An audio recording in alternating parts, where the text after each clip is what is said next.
98.5 The Bull with the Tige and Daniel Rewind. Don't know what made me start thinking about this, Tige, but I watch shows about zombie apocalypses or something where society fails and we all have to go back to primitive times.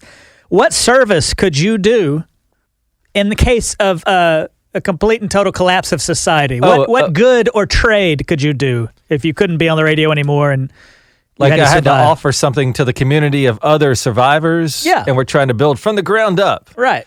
I would understand sailboats right away.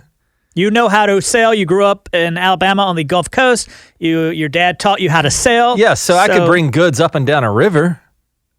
It's very primitive. I mean, you could sail across the ocean too, right? I mean, technically, if we got enough boats together, or a big enough boat, but that to me is primitive enough for me to come into some use there because we wouldn't have motors and stuff. That would be extremely valuable. Okay, well, that would be my contribution to the new ground-up society. Yeah, and in thinking about this, it realized that I'm virtually useless. What could you do? I literally couldn't do it. I would just have to sail with you. I would have to be the deckhand or something. My first mate? Yeah. You know what you do? I have nothing to offer the world. You know what you do good? Is you're a good cook. You used to, as a job, cook for people.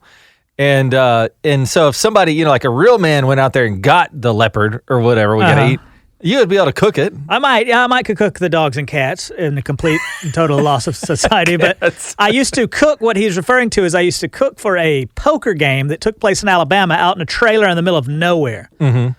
And it was all these middle-aged poker guys, and all they would do the entire time is complain about the food that I made and then gobble it up like pigs. Yes, they love the food. They're like, this is too salty. Yeah. But can I ask another question about this apocalypse thing? Yes. Like some people prepare for it, and they build underground shelter, and then they buy these kits on the internet. Like a doomsday prepper. But I got to ask, who wants to be alive when there's nobody else to talk to? Or if you're only alive with your wife or husband. Yeah, I hate to admit it, but I would rather die than be stuck down in a hole with my wife for 5 years.